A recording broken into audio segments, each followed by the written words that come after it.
quietly and follow along. At any point, click the pause button to catch up or take a break.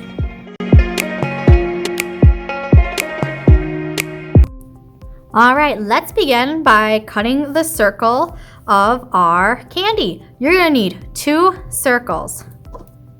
I like to start with this cup because it makes a really good stencil. We're going to center the cup over this. This is more of a scrap piece of felt. Make sure everything is in the circle. And I hold down the cup with one hand and trace around with the other. It works if you go around your circle or over your lines twice. That just ensures that you have your stencil, your lines made. All right, nice and clear. Now what you're going to do is you're going to cut that circle out, just like so. I cut directly on my lines. That way I don't have to worry about black showing on my felt. Now circles are round, so do the best you can keeping it round. It will make a difference when you hand sew your pillow.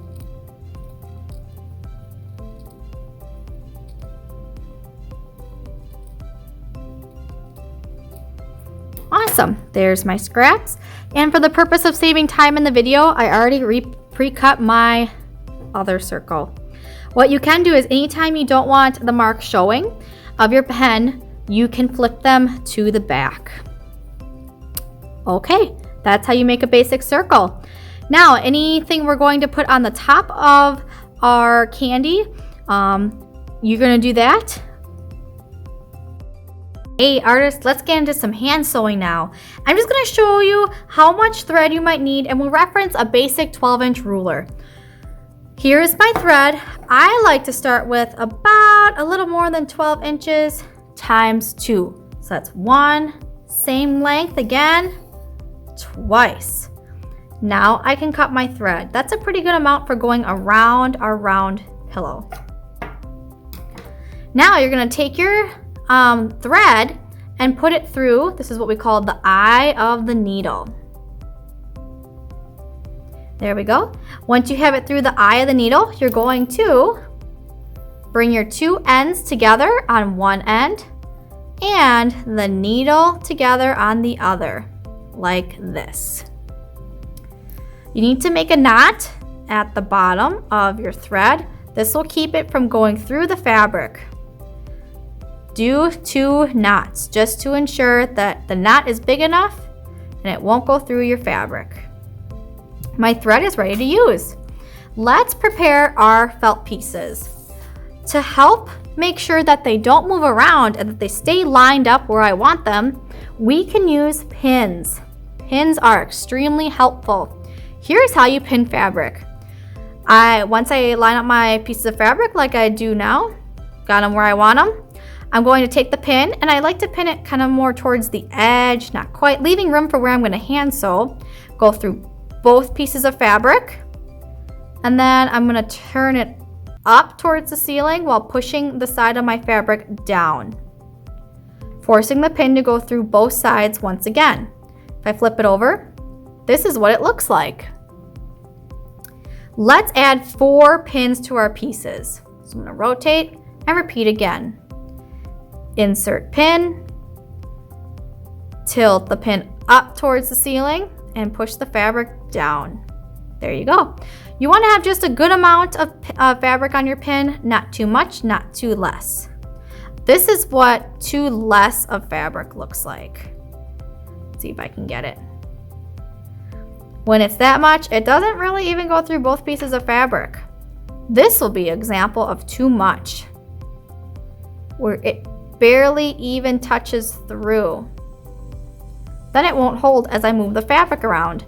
So a good amount of pinning, or fabric that we are pinning, is about like that. I'm going to do one more.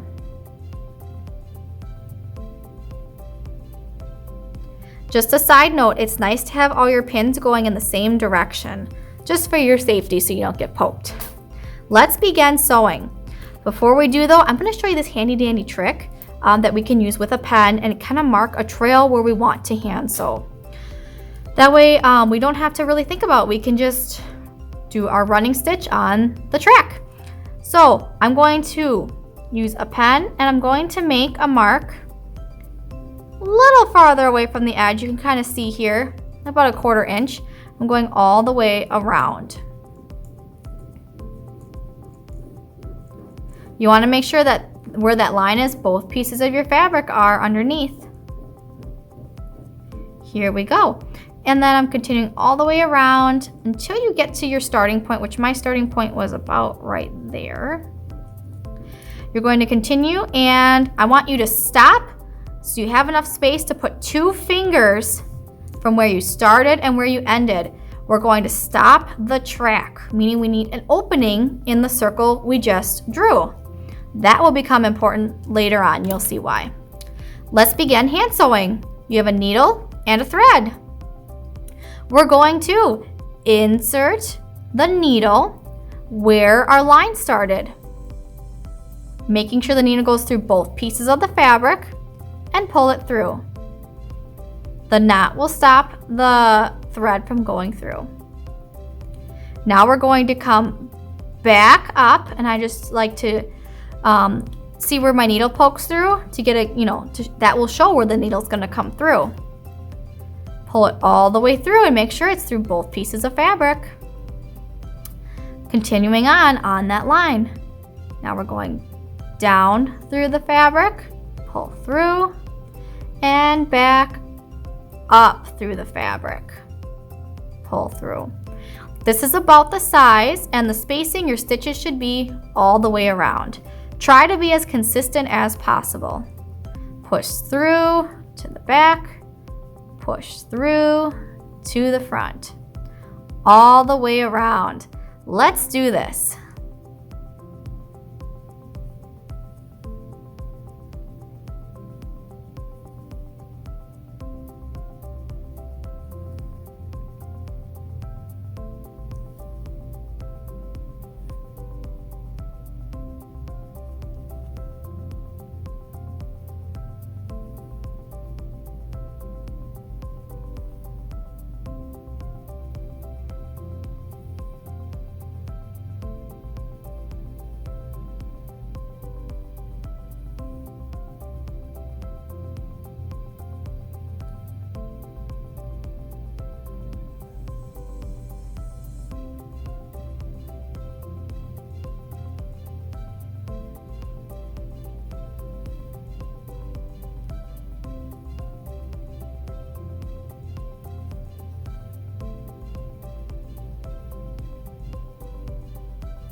Okay, we are coming to the end of the track we have drawn for our hand sewing for the running stitch.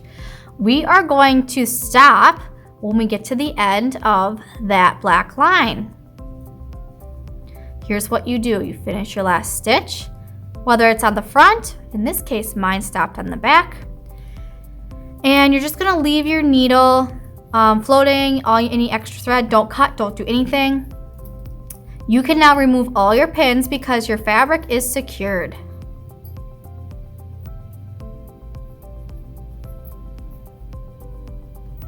Great, now here comes the magic part. All of our rough edge is going to be in the inside of our pillow because we're going to be turning it right side out.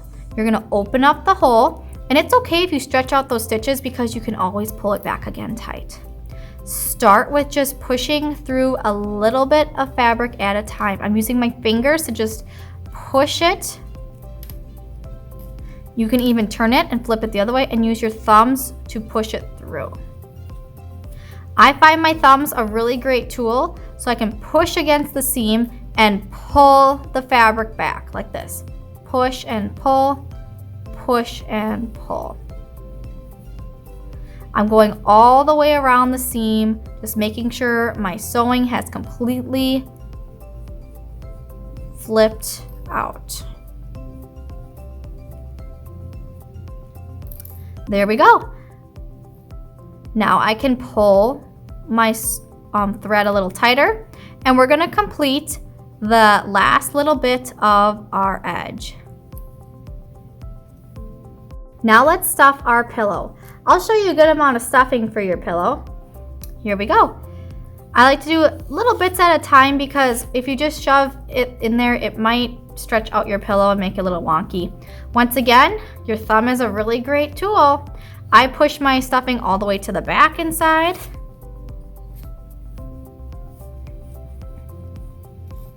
Just like this, whoop. And here we go. Kind of moving around. You'll know you have just the right amount of stuffing for this kind of shape when it's not round like a basketball, but it's also not flat like a pancake. Just in between. That's how you stuff it. Okay, artists, let's finish up this pillow by closing up that hole. Here's what you're going to do. We're going to go into the back and through both pieces of fabric once again. This is called the whip stitch. We're going to bring the yard over. Think about like you're whipping it around the top of your project and inserting it the same way from the side closest to you, your tummy away. Bring it around, tummy, and away. Around, tummy, and away. You're going to go all the way across that hole until you meet up with your running stitches.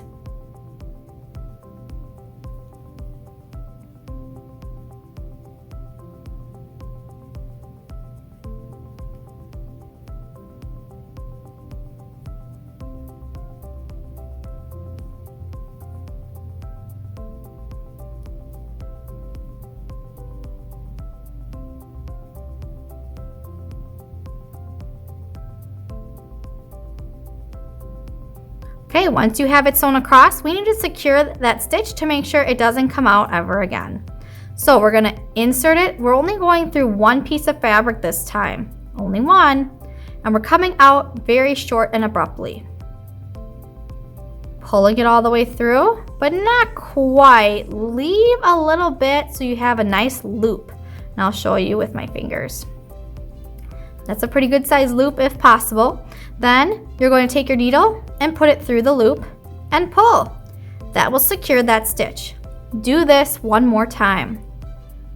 Only through one piece of the fabric, a little tuck through, pull through but not quite, leaving a loop, and through the loop, pulling it. Then you can cut off your thread and you have a little pillow. Congratulations! I cut out a piece of felt in a certain shape you want using a stencil. In this case, I'm using the letter S. We're going to be using pen to trace around our S. But when we use pen, it's going to stay on the fabric. It's kind of a tricky though, like tool you can use so you can actually see your lines. Pencil doesn't always show up well, and we can't erase it once it's on the felt. So what you're going to do is flip your stencil so it's going the opposite way. Flip it over. Now you're going to hold it with 2 fingers the best you can in place. I like to push down, and then I go around it with the pen. Sometimes it's good to go over your lines twice to ensure that you have a line on the fabric.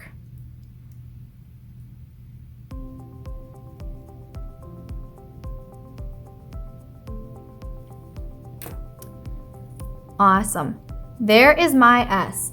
Now I can use scissors and I'll cut it out.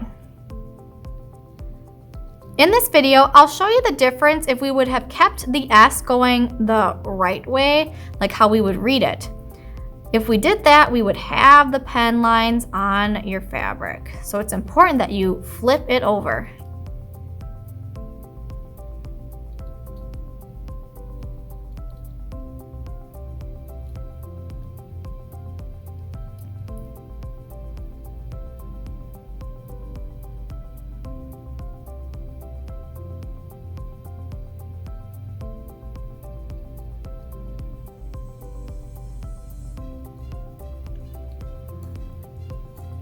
Okay, here is my S that I just cut out.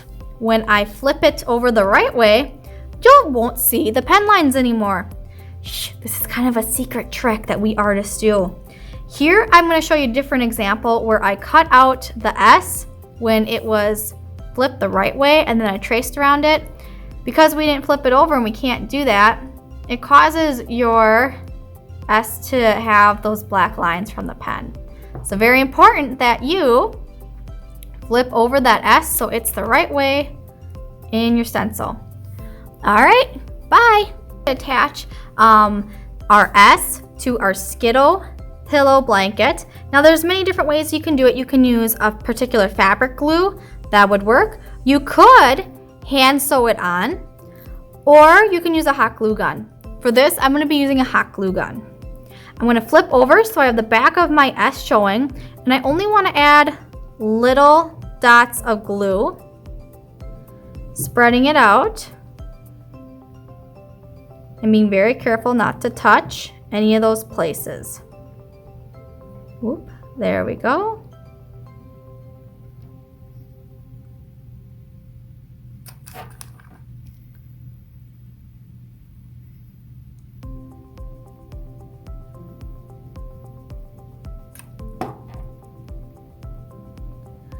Okay, carefully flip over your S and place it on the center of your pillow. You can quickly remove any extra glue or strings. Once you have it where you want it, just press it into your pillow. Be careful, some of the really hot glue guns, the heat will come through the fabric. And there is our Skittle pillow.